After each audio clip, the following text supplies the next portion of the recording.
ओम नमो भगवते वासुदेवाय. श्रीमद भागवत महापुराण कथा ज्ञान यज्ञ. काल आपण ऐकलं की उद्धव विचारतो, दुर्जनांची अत्यंत वाईट कृत्य मला मुळी सहन होत नाहीत. त्यामुळे मला अशा रीतीने समजून सांगा की जेणेकरून मी ते सहन करू शकेन, आचरणात आणू शकेन. भगवान श्रीकृष्ण म्हणाले, हे बृहस्पती शिष्या, दुर्जनांच्या कटुवाणीच्या आघातानं घरं पडलेल्या मनाला सांभाळू शकणारा सत्पुरुष या जगात सहसा सापडत नाही.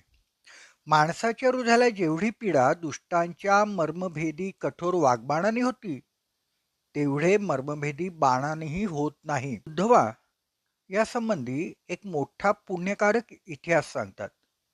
तो इतिहास मी तुला सविस्तर सांगतो, लक्षपूर्वक ऐक. एका भिक्षूला दुष्टाने अतिशय त्रास दिला. त्यावेळी त्याने आपलं धैर्य सोडलं नाही आणि हे आपल्या पूर्वजन्मीच्या कर्माचं फळ आहे असं समजून आपल्या मनातील भाव त्यांनी प्रकट केला होता. अवंती नगरात एक ब्राह्मण राहत होता. शेती व्यापार करून त्याने खूप संपत्ती मिळवली होती, पण तो अत्यंत कंजूष, कामी, लोभी आणि रागीट होता. त्याने आपले जातीबांधव किंवा अतिथी यांना कधी गोड शब्दानेही सुखावलं नाही. तर मग खाऊ पिऊ घालण्याची गोष्ट तर दूरच राहो.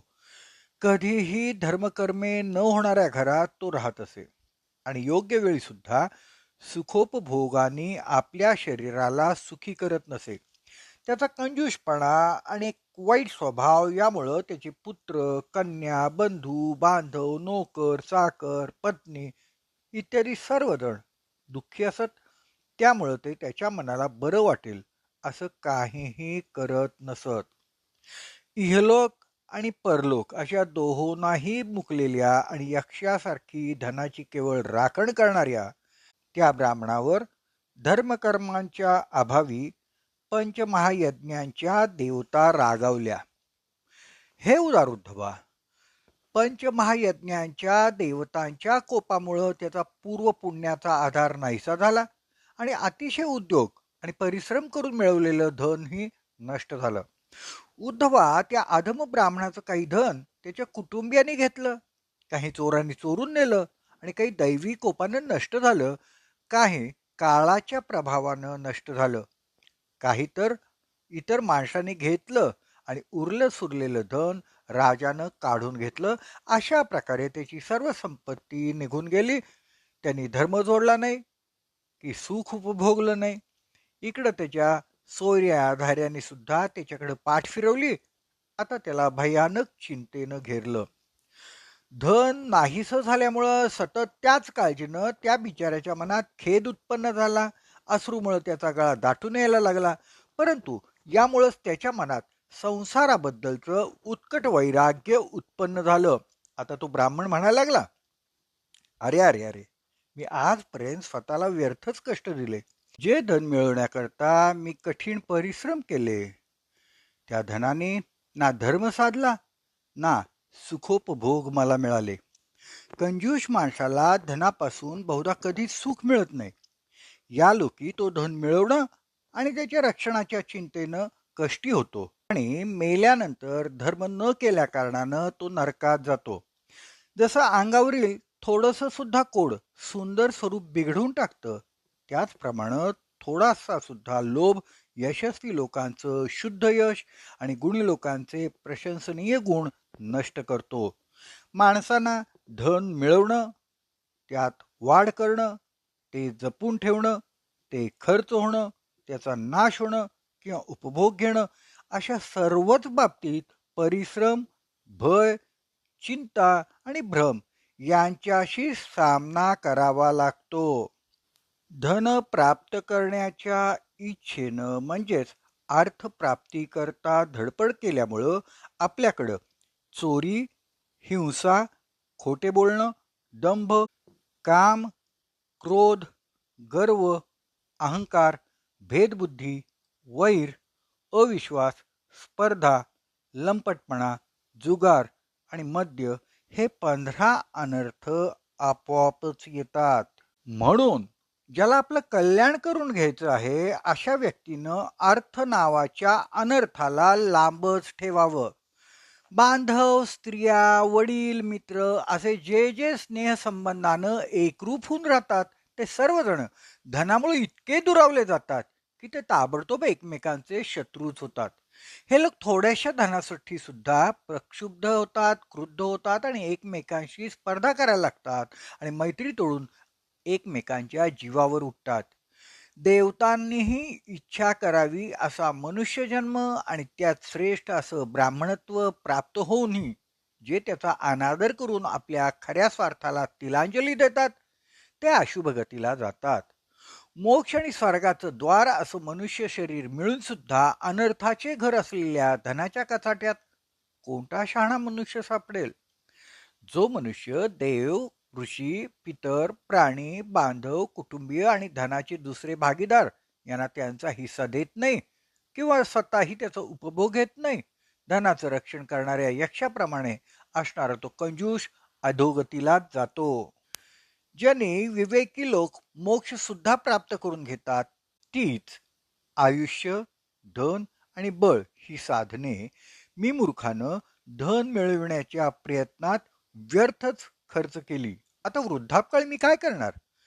विद्वान सुद्धा धनाच्या व्यर्थ हव्यासानं नेहमी दुःखी का होतात बरं? हा संसार निश्चितच कोणाच्या तरी मायेने अतिशय मोहित होत आहे. काळाच्या विक्राळ दाढेत सापडलेल्या माणसाला धन किंवा धन देणारे, सुखभोग किंवा ते पूर्ण करणारे, तसंच पुन्हा पुन्हा जन्म देणारी कर्म यापासून काय लाभ आहे? सर्व देवस्वरूप भगवान श्रीहरी माझ्यावर प्रसन्न झाले यात काहीही शंकाच नाही. म्हणून तर त्याने मला या दशेला आणून वैराग्य दिलं. वैराग्यच आत्म्याला संसार सागरातून पार करणारी नाव आहे. जर माझं काही आयुष्य शिल्लक असेल तर मी आत्मलाभातच संतुष्ट राहून आपल्या परमार्थाबद्दल सावध होईन आणि उरलेल्या कालावधीत माझं शरीर तपश्चर्येनं सुकून टाकीन किंवा ज्ञानानं लयाला नेईन. तिन्ही लोकांचे स्वामी देवगण माझ्या या संकल्पाला संमती देवोत. राजा खटवांगाने नाही का 2 घटकामध्येच भगवत धामाची प्राप्ती करून घेतली.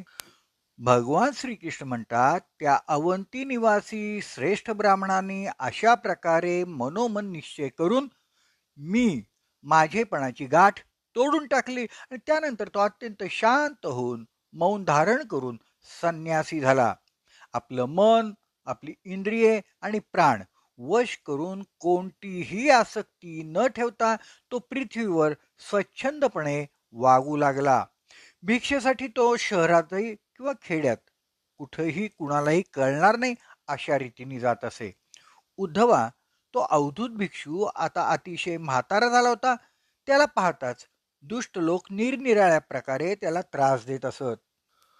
कुणी त्याचा त्रिदंड हिसकावून घे, कोणी भिक्षापात्र, कोणी कमंडलू, कोणी आसन, कोणी रुद्राक्षमाळ, कोणी झोळी, कोणी लंगोटी, तर कोणी छाटी काढून घेत असे.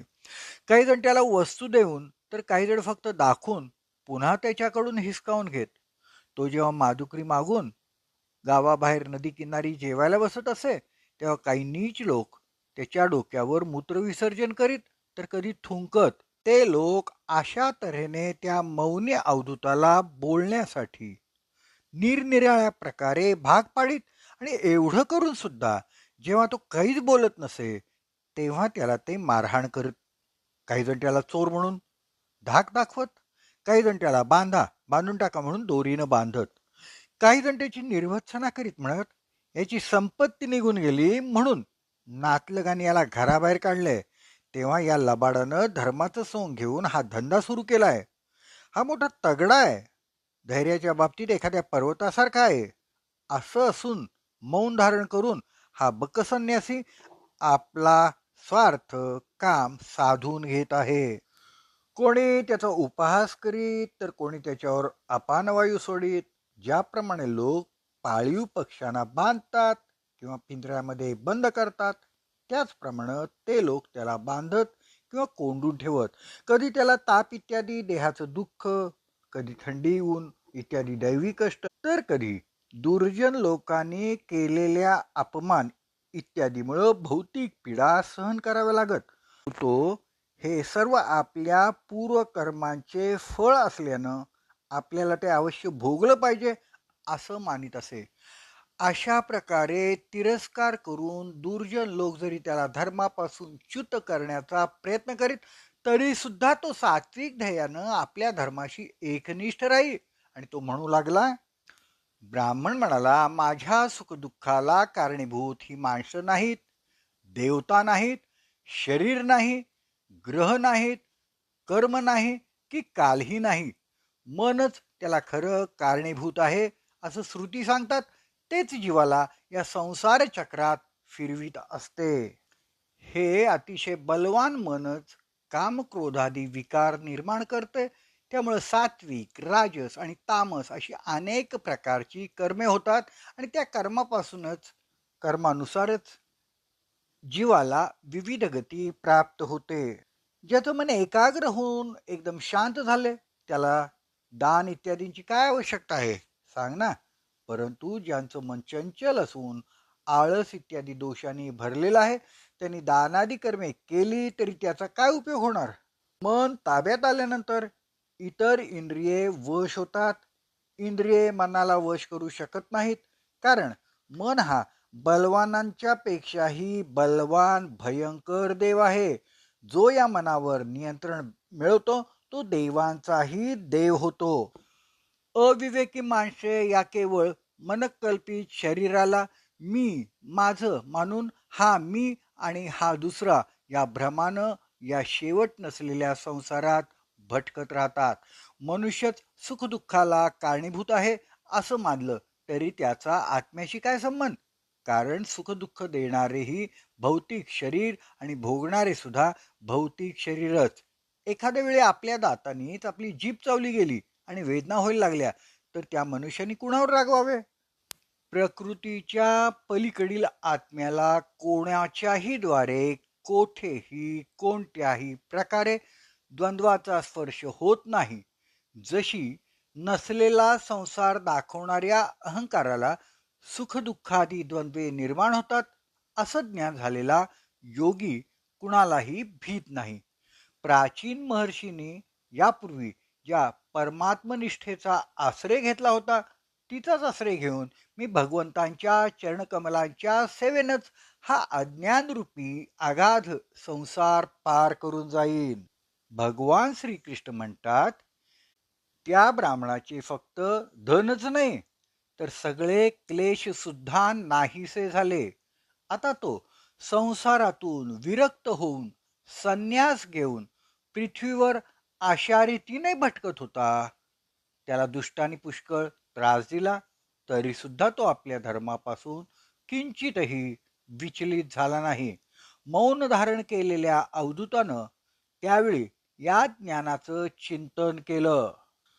मनुष्याला या जगात दुसरा कोणीही सुख किंवा दुःख देत नाही.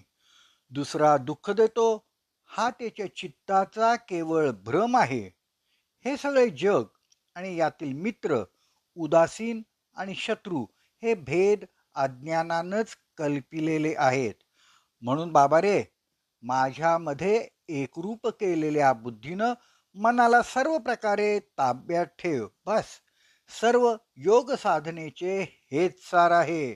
भिक्षूनं गायलेलं हे ब्रह्मज्ञान जो कोणी एकाग्रतेनं ऐकतो किंवा दुसऱ्यांना ऐकवतो आणि यानुसार वागतो तो कधीही सुख दुःखादी द्वंद्वाने खचून जात नाही. भगवान श्रीकृष्ण म्हणतात, माझ्या प्राप्तीचं मुख्य साधन असलेलं हे शरीर मिळाल्यानंतर जो माझी भक्ती करतो तो प्रत्येकाच्या अंतःकरणात असलेल्या मला आनंद स्वरूप परमात्म्याला प्राप्त होतो.